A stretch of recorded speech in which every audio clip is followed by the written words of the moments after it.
नेपालमा डेमोक्रेटिक निर्वाचनहरू पनि धेरै भए, यहाँहरूलाई थाहा छ 1959 देखि चाहिँ आजसम्म।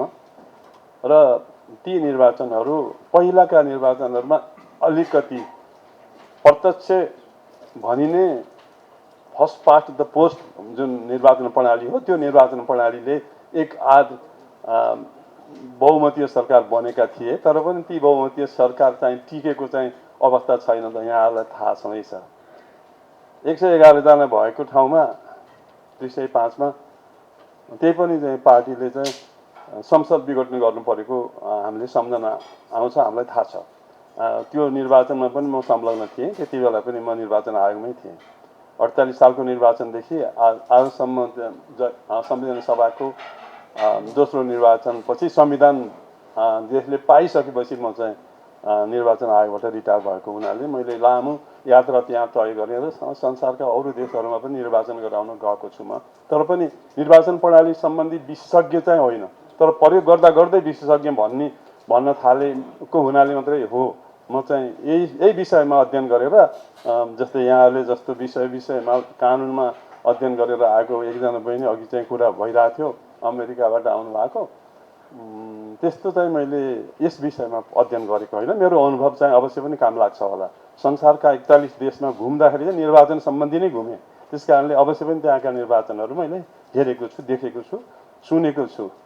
वास्तवमा मैले आफैले पनि गराएको पनि छु। त्यस कारणले निर्वाचन प्रणाली अत्यन्त महत्त्वपूर्ण छ स्थिर सरकारको लागि। वास्तवमा त्यो स्थिर सरकारको लागि यो निर्वाचन प्रणाली मात्र स्थिर गर्छ, अर्कोले गर्दैन भन्ने कुरालाई चाहिँ हामीले लिन हुँदैन जस्तो मलाई लाग्छ। किनभने निर्वाचनलाई कसरी प्रयोग गरिएछ भन्ने प्रश्नमा चाहिँ हामी धेरै विचार गर्नुपर्ने हुन्छ।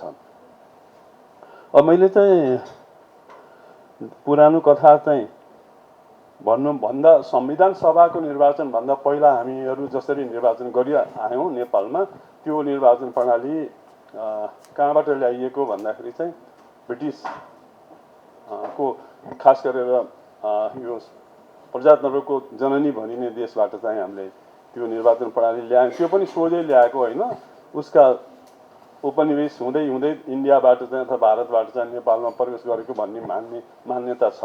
त्यस कारणले त्यसलाई हामीले प्रयोग गर्दै आयौँ गत विगतका सबै निर्वाचनहरूमा। संविधान सभाको निर्वाचन यस्तो अवस्थामा आयो जुन करिब 60 वर्षसम्म संविधानको लागि कुरेका नेपालीहरू संसारमा नरहिसकेका अथवा गइसकेका नेपालीहरूको लागि चाहिँ संविधान बनाउन पर्ने अवस्था आयो। त्यो संविधान बनाउने प्रक्रियामा चाहिँ शान्ति प्रक्रियाले चाहिँ ठुलो भूमिका खेल्यो र त्यो संविधान सभाको निर्वाचन गर्नको लागि निर्वाचन प्रणाली तय गर्न यहाँहरूलाई सम्झना होला कतिचोटि निर्वाचन पोस्टपोन हुन गयो। किनभने निर्वाचन प्रणालीलाई चाहिँ छुने भनेको त्यो खास गरेर त्यो पाण्डुराज बक्स जस्तै हो। त्यसलाई मान्य सांसदज्यूहरू हुनुहुन्छ यहाँ, संसदले चाहिँ त्यसको विषयमा छलफल गर्ने बित्तिकै एउटा विचार आउँछ भन्ने होइन, धेरै विचार आउँछन्। र हाम्रो एउटा धर्म पनि छ पोलिटिकल, आफूलाई कुन निर्वाचन प्रणालीले चाहिँ सहयोग गरेछ र गर्छ जस्तो लाग्छ त्यही निर्वाचन प्रणालीप्रति हामी बढी जोडदार माग राख्छौँ अथवा त्यसलाई चाहिँ इन्टरप्रिटेसन गर्छौँ, त्यसैमा इन्फ्लुएन्स गर्न चाहन्छौँ हामी। त्यस कारणले त्यो चाहिँ सत्य होइन। सत्य के हो भने निर्वाचनको प्रणालीको प्रयोग सिन्सियरली भयो कि भएन भन्ने प्रश्न हो। हामीहरूले समानुपातिक निर्वाचन प्रणाली किन भित्राइयो? यो भने के समानुपातिकको सन्धि गरेर हेर्नुहोस् त, सम अनुपात होइन र? सम अनुपात भनेको प्रोपोर्सनल भनेको जति भोट ल्याइन्छ त्यति नै त्यसको आधारमा प्राप्त हुने सिटहरू हो। समानुपातिक निर्वाचन प्रणाली अर्को निर्वाचन प्रणाली भन्दा खराब चाहिँ होइन।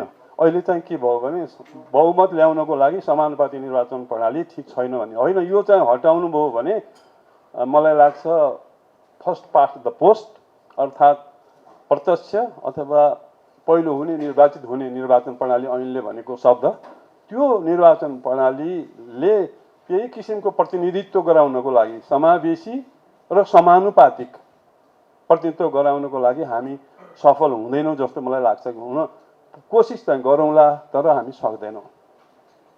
त्यो चाहिँ मैले अहिले पनि भन्छु, पछि पनि भन्छु। किनभने त्यसले एउटा किसिमको निर्वाचन प्रणालीलाई नै तोड्ने र मोड्ने काम हुन्छ। फेरि अब कहाँ कसरी चाहिँ समानुपातिक बनाउने, प्रत्येक वर्ग क्षेत्र र समूहलाई हामीहरूले प्रत्येक निर्वाचनमा परिवर्तन गरेर निर्वाचन क्षेत्रमा यो व्यक्तिलाई दिने अथवा यो थरलाई दिने, यो जातलाई दिने, यो वर्गलाई दिने भनेर चाहिँ हामी त्यो कन्स्टिट्युएन्सी हामीले तोक्न गयौँ भने हामी चाहिँ निर्वाचन को परिणाम ठिक निकाल्न सक्छौँ जस्तो मलाई लाग्दैन र त्यो चाहिँ प्र्याक्टिकली सम्भव पनि छैन भन्छु म। किनभने केही देशहरूले चाहिँ त्यो प्रयोग गरिसके, इन्डियाले प्रयोग गर्न प्रयत्न गरेको थियो, उसले सकेको छैन। र त्यस कारणले हामी कुरा मात्रै गर्नेतिर नगएर कस्तो प्रणाली भन्दाखेरि चाहिँ हामीले प्र्याक्टिस गरिसकेको प्रणाली छ, त्यो प्रणाली पूर्ण समानुपातिकतिर जाने वा पूर्ण प्रत्यक्षतर्फ अथवा एफपिटिपीतर्फ जाने। र त्यहाँ एफपिटिपीतर्फ जाँदाखेरि त्यो निर्वाचन त्यो क्षेत्र निर्वाचन क्षेत्रमा यो वर्गलाई मात्रै दिने भनेर चाहिँ तय गर्ने अथवा त्यो एकचोटि निर्वाचनमा त्यो वर्गलाई त्यो उम्मेदवारलाई दिइसकेपछि अर्कोको निर्वाचनमा अर्कोचोटिको निर्वाचनमा त्यसैलाई नदिने, यस्ता किसिमका कम्प्लिकेटेड सिचुएसन चाहिँ सिर्जना गर्दाखेरि चाहिँ निर्वाचन यथेष्ट रूपमा निर्वाचन जसरी हुनुपर्ने त्यसरी हुन सक्छ जस्तो मलाई लाग्दैन। त्यो प्रयत्न चाहिँ त्यसलाई हामीले समानुपातिकता र समावेशितालाई चाहिँ हामीले इग्नोर गर्ने हो भने, गर्न सकिन्छ भने, र हामीले जसरी प्रतिनिधित्व गरायौँ आजसम्म त्यो प्रतिनिधित्व त्योभन्दा बढी महिलाको प्रतिनिधित्व 30% मुस्किलले 30 नआगेको अवस्था छ धेरै निर्वाचनहरूमा। 33% हुनुपर्ने थियो संविधानले ऐनले तोकेको हिसाब किताबमा पनि।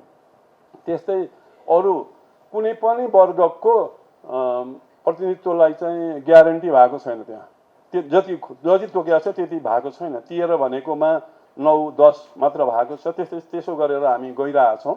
र मैले यहाँहरूलाई मेरो नेपालीको अङ्ग्रेजीको यो सबै प्रेजेन्टेसनको कपी म दिन्छु। कपी दिन्छु भनेको उहाँहरूलाई दिन्छु, यहाँहरूले अनलाइन चाहिँ पनि प्राप्त गर्नुहुन्छ। मेरो चाहिँ एनालाइसिस जुन छ त्यो यहाँ प्राप्त हुन्छ। मैले चाहिँ त्यो अनुसार खुरखुर गएको छैन। यो अनुसार गयो भने चाहिँ मलाई प्रेजेन्टेसनै त्यही चाहिन्छ र उहीँ जानुपर्छ। मैले यहाँ बसेर कुरा गरिराखेको मात्र छु। र अब हामी के गर्ने त भन्दा अप्सनहरू त अवश्य पनि छन्। धेरैचोटि कुरा पनि भएको छ। र मैले एउटा इन्टरभ्यू दिएको थिएँ काठमाडौँ पोस्टमा। त्यो इन्टरभ्यूको कपी पनि मैले यहाँ राखेको छु र त्यसमा चाहिँ पर्याप्त मात्रामा प्रश्नहरू चाहिँ को आन्सर पनि छ। त्यो अङ्ग्रेजीमा छ काठमाडौँ पोस्टको। त्यो पनि यहाँले हेर्न सक्नुहुन्छ, पढ्न सक्नुहुन्छ फुर्सदमा। र हामीसँग स्थायी सरकार चाहिएको छ 5 वर्ष। पहिलो प्रश्न त्यही हो। अनस्टेबल भयो। स्टेबल बनाउनको लागि पवित्रता चाहिन्छ जस्तो मलाई लाग्छ। त्यो चाहिँ सिद्धान्तमा होला, दर्शनमा होला जस्तो मलाई लाग्छ। म यो दर्शनको कुरा गर्ने मान्छे त होइन, मेरो चाहिँ त्यो क्षमता पनि छैन। किन म पोलिटिकल ब्याकग्राउन्डको व्यक्ति पनि होइन, म पोलिटिकल साइन्स पढेको पनि होइन, म चाहिँ अर्कै साइन्स पढेको व्यक्ति हुँ। तर पनि के धर्म हुन्छ भने पोलिटिकल पार्टी 133 वटा चाहिन्छन् र चाहिन्छन्। 133 वटा पोलिटिकल पार्टी, पछि गएर 122 वटा, त्यसपछि 90 वटा, 102 वटा, whatever number 100 of political party चाहिँ संसारमा कहीँ पनि छैन। हामीहरूले पोलिटिकल पार्टी जति पनि खोल्नुहुन्छ भनेर संविधानमा लेखिदियौँ। त्यसमा जति पनि खोल्ने, एकजना व्यक्ति जितेर आयो, एकजना मात्रै मन्त्री भयो। यस्ता इक्जाम्पलहरू हाम्रो देशमा र हामीले प्र्याक्टिस गरेको निर्वाचन प्रणालीले चाहिँ प्रोड्युस गरेको छ। त्यस कारणले हामी के गर्दैछौँ त? निर्वाचनको यस्तो स्थितिमा चाहिँ हामी के गर्ने? हामीहरूले के सम्झाउनु पर्ला जस्तो लाग्छ भने, मैले यहाँहरूलाई गुरु भएर चाहिँ निवेदन गर्न खोजेको छैन। मान्यज्यूहरू यहाँ हुनुहुन्छ, 3टा मेजर पार्टीको, ठुलो पार्टीहरूको, र अरू पनि हुनुहुन्छ। निर्वाचन प्रणालीलाई यसो भङ्ग्याउने भाँच्ने काम गर्न उपयुक्त हो जस्तो मलाई लाग्दैन।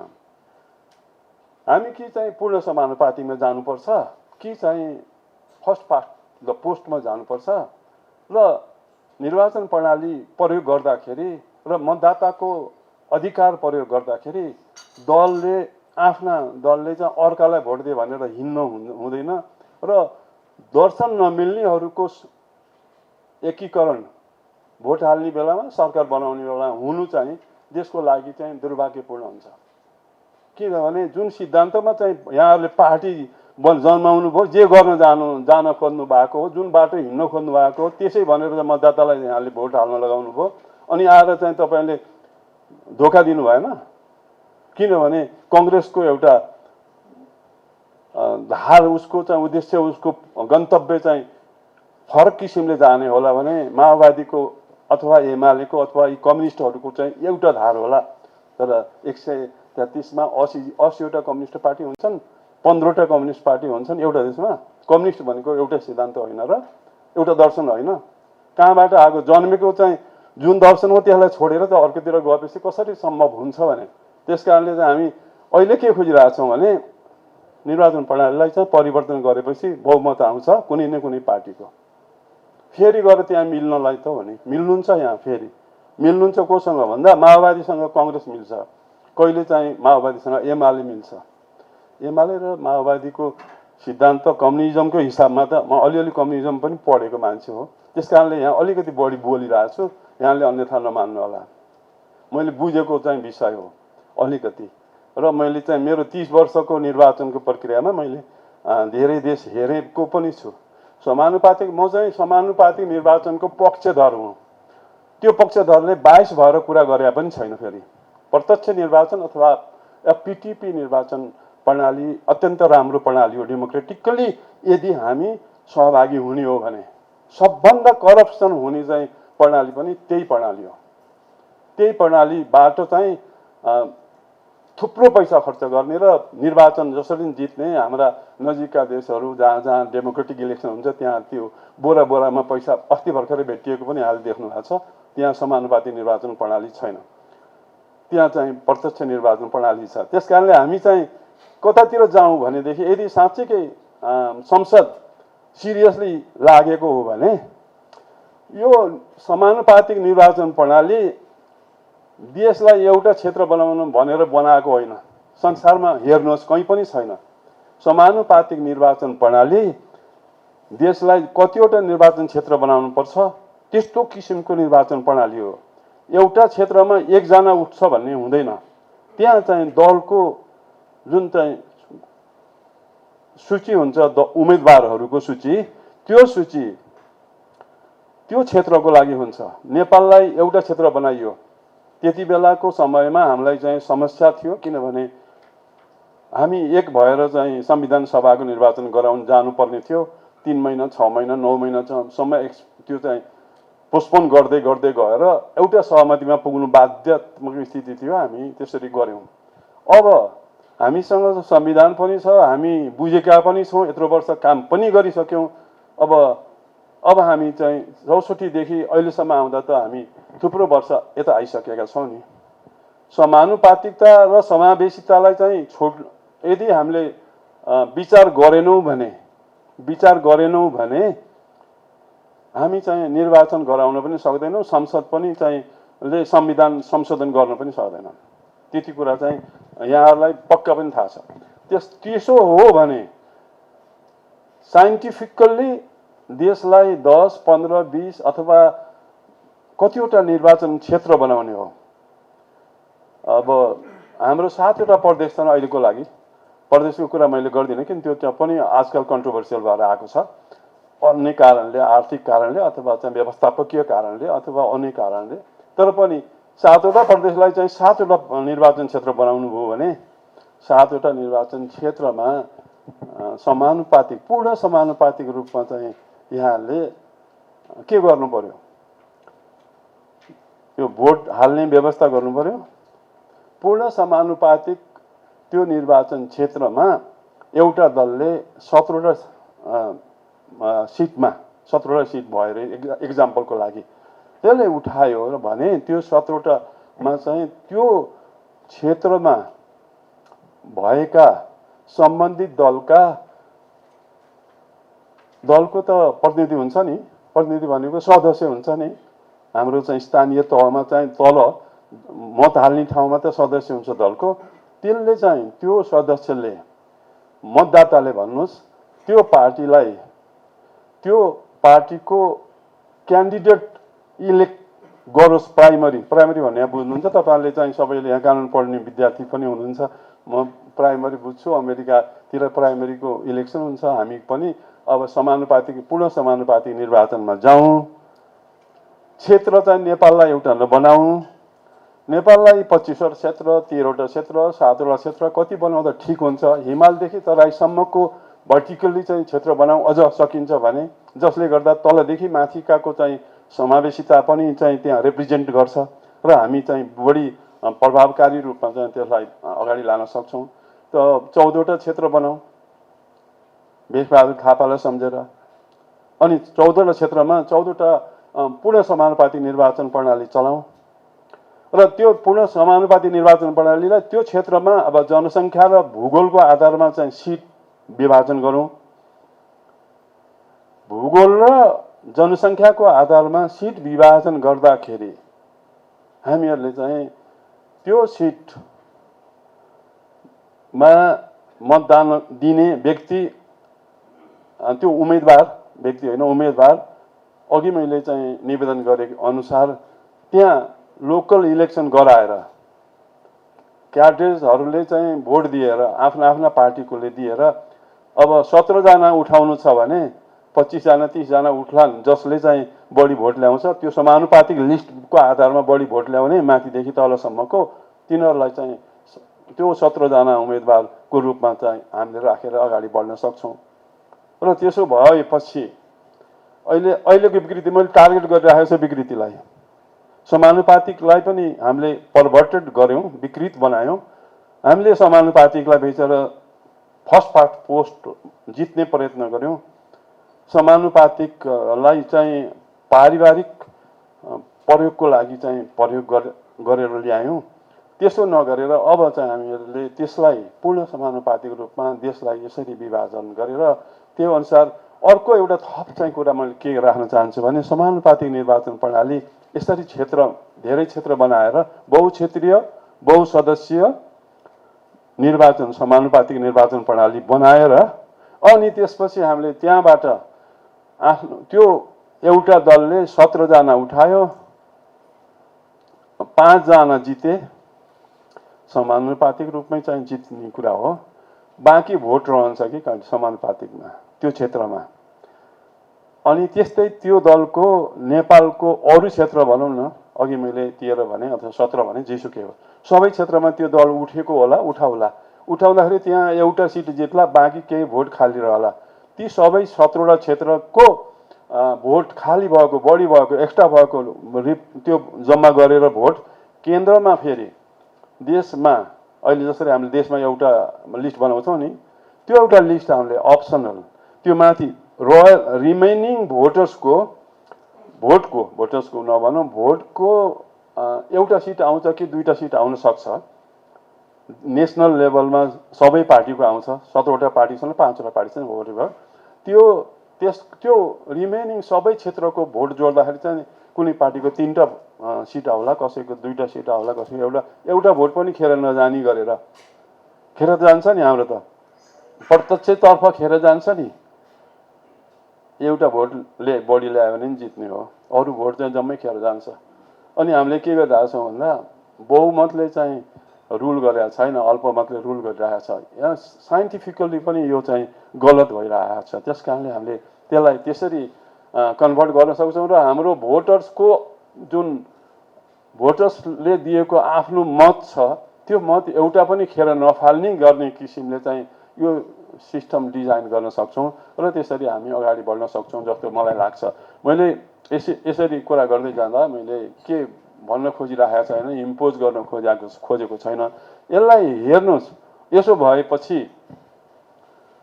पूर्ण बहुमत कुनै दलको आउँछ कि आउँदैन, आउनको लागि के गर्ने भन्दा मिल्दा जुल्दा चाहिँ आइडियोलोजी भएका दलहरू मिलेर निर्वाचनमा जाने अथवा मिल्दा जुल्दा आइडियोलोजी भएका दलहरूको प्राप्त सिटहरू मिलाउँदा हामीलाई चाहिने बहुमत भयो भने त्यो एउटा सम्भावनाको अलि दीर्घकालीन हुने सम्भावनाको दीर्घकालीन सरकार हुने सम्भावना त्यहाँ देखिन्छ। तर मलाई चाहिँ के लाग्छ भने अझै पनि पूर्ण समानुपातिकमा पनि कुनै एउटा दलको 5 वर्षको लागि चाहिँ हामीले सरकार बनाउन बहुमत आउँछ जस्तो मलाई चाहिँ लाग्दैन समानुपातिकबाट भने। प्रत्यक्षतर्फबाट त सम्भव छँदै छैन भन्छु म अझ, किनभने हामी यतातिर धेरै हिँडिसक्यौँ र हामीले चाहिँ के पनि गऱ्यौँ भने हामीले सिकायौँ पनि। एउटै सिट ल्यायो भने पनि मन्त्री दियौँ, अनि त्यस कारणले चाहिँ यहाँ साना पार्टी भन्नेहरूले पनि चाहिँ धेरै ठाउँमा उठाउलान्, एउटा पनि नआउला, तर नेसन वाइड उसको 2टा सिट आउन सक्छ। त्यस कारणले यसले चाहिँ एउटा खराबी के गर्छ भने दलहरू धेरै बनाउनको लागि चाहिँ अथवा पार्टीहरू धेरै खोल्नलाई मद्दत गर्ला। तर पनि अब सैद्धान्तिक रूपमा भन्ने हो भने कम्युनिस्टहरू 2टा होलान् 3टा होलान्, तर 17वटा कम्युनिस्ट त हुनुपर्छ जस्तो मलाई लाग्दैन। यहाँ त संसारमा भएको हेर्ने हो भने त यहाँहरूलाई सबलाई थाहा छ 2टा वा 3टा पार्टी हुन्छन्। हामी चाहिँ 100औं पार्टी लिएर बस्यौँ। पहिला पनि पहिलो संविधान सभामा 133वटा पार्टी थिए, मलाई चाहिँ अलि दिमागमा आइरहन्छ। अनि एकजना उम्मेदवार बिहान एउटा पार्टीको, दिउँसो अर्को पार्टीको, बेलुका झन् अर्को पार्टीको भएर हामी कहाँ त्यो चाहिँ के भन्छ फ्याक्समा चाहिँ फुत्तु चाहिँ एप्लिकेसन आइरहेको हुन्छ कि पार्टी चेन्ज गरेको। अनि यी सबै विकृति र विसङ्गतिहरूलाई हटाउनको लागि हामी मिक्स इलेक्ट्रोल सिस्टमबाट चाहिँ एउटा इलेक्ट्रोल सिस्टममा जाउँ र त्यसो गऱ्यौँ भने मलाई लाग्छ धेरै खर्च पनि घट्छ। खर्च त मैले यसलाई के गरेको छु भने दलको लागि चाहिँ 60% खर्च घट्छ, निर्वाचन आयोगको लागि कमसेकम 40% खर्च घट्छ। यसो मैले चाहिँ यसरी हेर्दै जाँदाखेरि चाहिँ यस्तो खालको सम्भावना पर्याप्त बोकेको यो निर्वाचन प्रणाली छ। र यसलाई चाहिँ मैले फेरि पनि रिपिट के गर्छु भने एउटा निर्वाचन क्षेत्र चाहिँ मान्यज्यूहरूलाई मैले निवेदन गरेँ, एउटा निर्वाचन क्षेत्र बनाएर समानुपातिक निर्वाचन प्रणालीलाई चाहिँ प्रयोग नगरियोस् र स्थानीय त्यो क्षेत्रगत रूपमा चाहिँ प्राइमरीको इलेक्सन गरियोस्। प्राइमरीको भनेको उम्मेदवारको इलेक्सन गरियोस्। त्यहाँबाट उम्मेदवार छानिएपछि मात्रै चाहिँ त्यो समानुपातिकमा जान पाउने बनाइयोस्। त्यहाँ चाहिँ कसैको वरिपरि घुमेर अथवा केही कारणवश कुनै सुविधा दिएर अथवा कुनै प्रलोभन दिएर अथवा केही बाँडेर चाहिँ हामीले उम्मेदवार पाउने किसिमको चाहिँ प्रथालाई चाहिँ हामीले हटाइयोस् र आफ्नो परिवारको सदस्य चाहिँ निर्वाचनमा जान हुँदैन भन्ने होइन। क्यान्डिडेट क्यापेबल छ भने उसको आफ्नो इतिहास छ, उसैको कारणले धेरै भोट ल्याउँछ। निर्वाचन प्रणाली यो प्रणाली अन्तर्गत बनाइने त्यो लिस्ट छ नि, सूची छ नि उम्मेदवारको, त्यसको उम्मेदवारको सूची क्रमिक रूपमा रहन्छ। अनि भोटर्सको साइकोलोजी के हुन्छ भने त्यो उम्मेदवारलाई त भोटर्सले चिनेका हुन्छन्। अनि 1, 2, 3 नम्बरमा यो पार्टीले 3वटा सिट जित्छ यो क्षेत्रबाट, 17वटा क्षेत्रभित्र मध्ये 3वटा जित्छ अथवा 14वटाबाट 3वटा जित्छ भने कुनै एउटाबाट, अनि त्यो 3 नम्बरमा होइन 1 नम्बरमै पर्ने व्यक्ति चाहिँ साह्रै नै पपुलर रहेछ एउटा नेगेटिभले भने ती मतदाताले चाहिँ त्यसलाई भोट दिँदैनन् त्यो पार्टीलाई। हेर्नुहोस्, त्यस कारणले चाहिँ त्यस्ता व्यक्तिहरूलाई त्यो बन्द सूचीमा प्रवेश पनि पाउँदैन र त्यसले क्लिन गर्न थाल्छ। हेर्नुहोस्, क्लिन के गर्छ भन्दा त्यो वैचारिक अब त्यो विचार भनौँ न, त्यो व्यक्तिको त्यो उम्मेदवारको जुन विचार छ र जसरी म त्यहाँ गएर जाहिर खान्छु र पैसा कमाउँछु फेरि आउँछु गर्ने जुन रिपिटेसन छ त्यो चाहिँ व्यवस्था चाहिँ हामीले हटाउन सक्छौँ, हट्छ। त्यसरी चाहिँ हामीले अगाडि जानुपर्छ जस्तो मलाई लाग्छ। मैले बढी विद्वता चाहिँ छान्ने होइन, तर मसँग भएको मेरो आफ्नो मैले चाहिँ युरोपियन कन्ट्रिजहरूमा यहाँले हेर्नुहोस्, स्पेन हेर्नुहोस्, डेनमार्क हेर्नुहोस्, नर्वे हेर्नुहोस्, त्यहाँ मैले भन्ने गर्छु, म गएर हेरेको छु निर्वाचनमा, त्यहाँ त निर्वाचन आयोग पनि छैन। गृह मन्त्रालयको एउटा शाखाले निर्वाचन गराउँछ, त्यो शाखाले आफूले नि गराउँदैन, त्यसले मतपत्र लिएर चाहिँ मतदान केन्द्रमा एकजना मान्छे पठाइदिन्छ। यो कथा चाहिँ सुन्ने लाग्छ, रमाइलो पनि छ। एकजना मान्छेलाई मतपत्र लिएर पठाउँछ, मतदान केन्द्रमा मतदान केन्द्रका जति मतदाता छन् तिनीहरू मध्ये कर्मचारीको त्यहाँ मतदान केन्द्र व्यवस्थापन गर्न ती 5 जना 7 जना कतिजना चाहिन्छन्, उनीहरूबाट तँ बस्दैन तँ बस्दै भनेर उनीहरूले चाहिँ निर्वाचन गराउँछन्। त्यो एकजना मतपत्र लिएर गएको व्यक्ति त्यहाँ मतपत्र दिन्छ र त्यहाँ बसिरहन्छ, हेरिरहन्छ। उनीहरूले निर्वाचन सम्पन्न गरिसकेपछि त्यही काउन्ट गर्छन्। त्यसपछि त्यो परिणाम चाहिँ एउटा गाविसको भनौँ न, एउटा क्षेत्रको एउटा सानो तल्लो लेभलको मतदान केन्द्र लेभलको मतगणना सकिएपछि उसले फोनबाट चाहिँ केन्द्रमा डेटा पठाइदिन्छ त्यो ठाउँको। That is the election. अब केन्द्रले त्यसलाई एक्युमुलेट गर्छ, त्यसलाई क्यालकुलेट गर्छ अनि रिजल्ट निकाल्छ पर्सिपल्ट। हामी त्यो अवस्थामा जानको लागि चाहिँ प्रयत्न गरौँ। त्यो अवस्थामा जान थाल्यौँ भने हामी हुन त अमेरिकामा पनि त्यस्तो रहेछ। अमेरिकामा पनि त्यो retired army officer, retired police, retired कर्मचारी, टिचरहरू घर बसेकाहरूलाई बोलाएर मतदान केन्द्रको व्यवस्थापन गर्ने मतदाताहरूमध्येको पनि त्यहीँनिर नै हुन्छन्। र त्यो सिस्टम अत्यन्त राम्रो सिस्टम लाग्यो। अनि हामीहरूले त्यसरी चाहिँ निर्वाचन गराउने पक्षमा जान सक्छौँ कुनै दिन। त्यो राम्रो उदाहरण लिएर हामी त्यतातिर जानतिर प्रयत्न गरौँ न। अनि पो हामी चाहिँ साँच्चैकै लिप फरवर्ड भन्न मिल्ला। नत्र भने हामी कता बाहिरतिर लडबडाएको अनि मेरो पार्टीले जित्ने, यो यसमा जित्छ यसमा जित्दैन होइन। पपुलर छ भने जुनमा पनि जित्छ। र भोट एउटा पनि खेर नजाने र प्रतिनिधित्वलाई ग्यारेन्टी गर्ने, सबै वर्ग क्षेत्र समूहको प्रतिनिधित्वलाई ग्यारेन्टी गर्ने, व्यवस्थापनमा सहज, टेक्नोलोजी युज गर्नलाई अत्यन्त सजिलो, निर्वाचन आयोगलाई व्यवस्थापन गर्न त्यस्तै सजिलो, भोटर्सलाई पनि अत्यन्तै सजिलो, बाहिरबाट भोट हाल्न पनि त्यत्तिकै सजिलो। मन लाग्यो भने चाहिँ यहाँहरूलाई टेक्नोलोजी युज गर्न मन लाग्यो भने मलाई चाहिँ त्यति आशावादी छैन। म चाहिँ उहाँहरूले टेक्नोलोजी प्रयोग गर्नुहुन्छ र विदेशबाट मतदातालाई चाहिँ मतदान गर्नलाई दिनुहुन्छ भनेर। तर पनि मैले के भन्ने गरेको छु भने हामीले ब्याङ्कमा राखेका पैसा चाहिँ घर बसेपछि ओटिपी युज गरेर ट्रान्सफर गर्न नडराउने। विदेशमा साइबेरियामा बसेको नेपालीले गोर्खामा आफ्नो क्षेत्रको मतदान केन्द्रमा आफ्नो भोट खसाउन, उहीँबाट खसाउनलाई ओटिपी निर्वाचन आयोगले पठाएर उसले त्यहीँबाट खसायो भने त्यो भोटले चाहिँ यहाँ कसैलाई हराउने र कसैलाई जिताउने गर्यो भने त्यो चाहिँ अपराध हुन्छ भन्ने सोचाइराख्नु चाहिँ दुःखको कुरा हो। त्यति मात्रै भन्न चाहेँ। अहिलेलाई चाहिँ म एकछिन रोकिन्छु। यहाँहरूसँग केही प्रश्न भयो भने मैले पाउँछु। सबै निर्वाचन प्रणाली उस्तै होइनन्। पहिला कुरा, निर्वाचन प्रणाली फरक छन् र फरक किसिमबाट परिणाम आउने खालको पनि छ। मत त गनिन्छ नै गनिन्छ, तर फरक चाहिँ छन्। त्यस कारणले हामीहरूले टेस्ट गरेको, परीक्षण गरेको अथवा चाहिँ सुरुदेखि नै प्रयोग गरेको निर्वाचन प्रणाली, त्यो प्रत्यक्ष भनिने गरेको जुन पहिलो हुने निर्वाचित हुने निर्वाचन प्रणाली छ, त्यसले बहुमत अहिलेको अवस्थामा ल्याएन। त्यस कारणले अब अर्कोमा जानुहोस् भनेर मैले भन्न खोजेको त हुँदैन।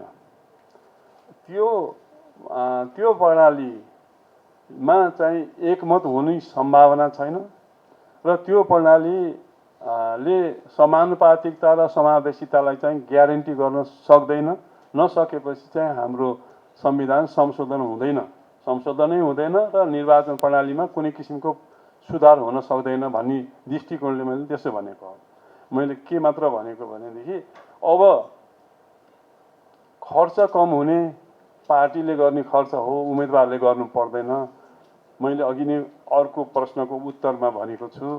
र त्यो खर्च एकदमै सब्स्टेन्सियली कम हुने र अनि उम्मेदवारलाई चाहिँ छानेर राम्रोसँग मतदाताले भोट दिने, पार्टीलाई चाहिँ भोट दिन जाँदाखेरि अगाडि जित्ने लाइनमा चाहिँ करप्टेड मान्छे खराब मान्छे छ भनेर यदि चाहिँ मतदाताले चिनेको छ भने त्यो पार्टीलाई मत नदिएर अर्कोलाई दिन पनि सक्छ। किनभने आज दुईटा एकदमै भिन्नै फिलोसफी भएका दलहरू मिलेर सरकारमा जान परेको छ। त्यस्तो खालको स्थिति चाहिँ त्यति बेला रहँदैन भन्ने मलाई लाग्छ। र हामीले किन टेस्ट गर्ने भन्न खोजेको भने यहाँहरूले मैले अझै पनि म रिकमेन्ड के गर्छु भने एकचोटि मान्यज्यूहरूले चाहिँ एउटा टिम बनाएर पूर्ण समानुपातिक निर्वाचन प्रणाली भएका 0% करप्सन भएका देशहरू घुम्न जानु पर्यो र अनि त्योभन्दा नि बढी रिभोल्युसन गरेर अथवा चाहिँ त्यति लामो समय 30 वर्षसम्म जेलमा बसेका नेल्सन मण्डेलाले चाहिँ ल्याएको डेमोक्रेसीमा पूर्ण समानुपातिक निर्वाचन प्रणाली बहुक्षेत्रीय बहु सदस्य हुन सकेको छ र स्टेबल भएर चाहिँ सरकार बनेको छ। अहिलेसम्म त्यो साउथ अफ्रिका जानको लागि विशेष अनुरोध गर्दछु। म गएको छु त्यहाँ क्षेत्रमा पनि गएको छु। क्षेत्रमा पनि त्यही समानुपातिकै छ, त्यहाँ प्रदेशमा पनि केन्द्रमा पनि त्यही छ। त्यो चाहिँ अहिले यहाँहरूले नजान्नु भएको नसुन्नु भएको विषय होइन। त्यस कारणले यो बिना प्रमाण चाहिँ मैले बोलेर यहाँ नयाँ कुरा अस्टिलो पार्नलाई चाहिँ बोल्न खोजेको चाहिँ पटक्कै होइन। मान्यज्यूहरूलाई पनि यो कुरा मैले चाहिँ निवेदन गरेँ र साथीहरूलाई पनि त्यही कुरा निवेदन गर्न चाहन्छु। समस्या चाहिँ व्यक्तिमा समस्या छ, सिस्टममा चाहिँ छैन। तर सिस्टम सुधार गर्नको लागि र प्रत्यक्ष जुन हाम्रो किसिमको चाहिँ रिप्रेजेन्टेसन हाम्रो आवश्यकता छ र संविधानले दिएको छ त्यसको लागि चाहिँ त्यो चाहिँ प्रत्यक्ष निर्वाचनले चाहिँ कहिले पनि पुरा गर्न सक्दैन। त्यसले झन् अस्टिलो पार्छ, खर्च झन् बढ्दै जान्छ र हामी अस्टिलोमा पर्छौँ भन्ने चाहिँ मलाई ग्यारेन्टी छ। मेरो यो 13-15-30 वर्षसम्मको चाहिँ निर्वाचनमा बसेको मेरो आफ्नो अनुभवले चाहिँ त्यही भन्छ।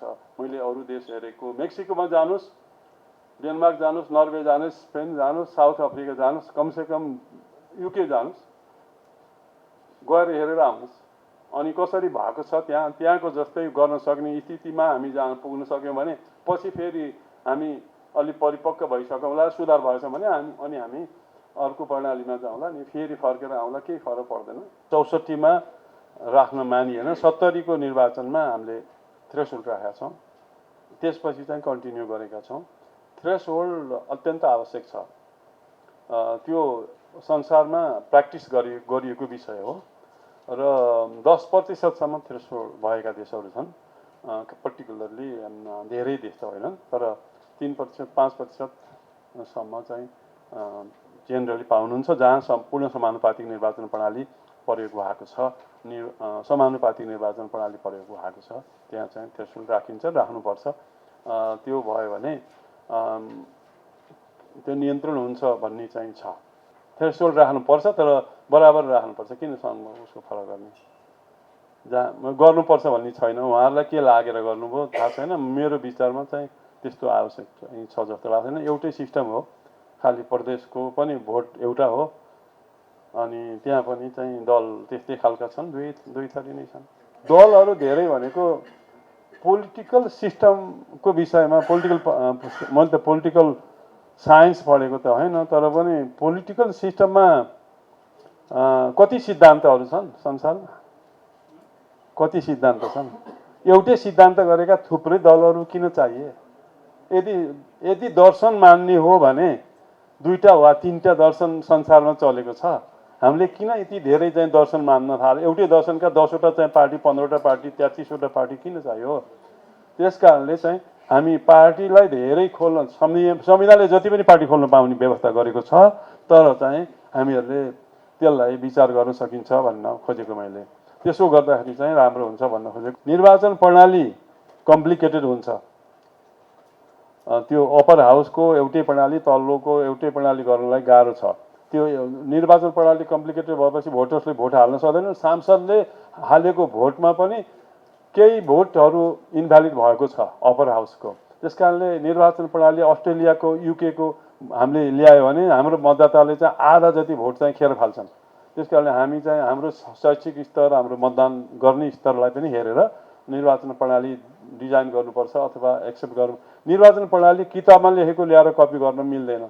हाम्रो भूगोल पनि हेर्नु पर्यो, हाम्रो शैक्षिक अवस्था पनि हेर्नु पर्यो, हाम्रो चाहिँ आर्थिक अवस्था पनि हेर्नु पर्यो, हाम्रो अनुभव पनि हेर्नु पर्यो, अनि मात्र चाहिँ निर्वाचन प्रणाली एडप्ट गर्ने हो। यी निर्वाचन प्रणाली सधैँको लागि एउटै राख्नुपर्छ भन्ने पनि छैन र जुन कुरा अहिले हामीले ठिकै टाइममा सुरु गरिरहेछौँ हाम्रो अनुभव अब परिवर्तन गर्नुपर्ने सुधार गर्नुपर्ने देखियो।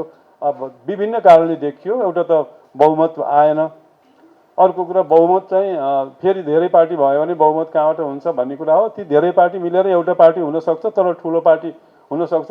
बहुमत विभिन्न नाममा चाहिँ पार्टीहरू खोले भने कम्युनिस्ट पार्टीहरू 10वटा खोले, जितेर आएपछि 10टा एउटामा भयो, अथवा प्रजातान्त्रिक नाममा अथवा मिल्दो धारमा अथवा दर्शनमा चाहिँ अर्को 3टा 4वटा पार्टीले जितेर आएर तिनीहरू नै बहुमतमा आयो भने तिनीहरू एकमुष्ट भएर चाहिँ एउटै दर्शनमा काम गर्न सक्छन् र स्टेबल हुन सक्छ भन्ने मेरो धारणा हो। त्यो मेरो भनाइ हो।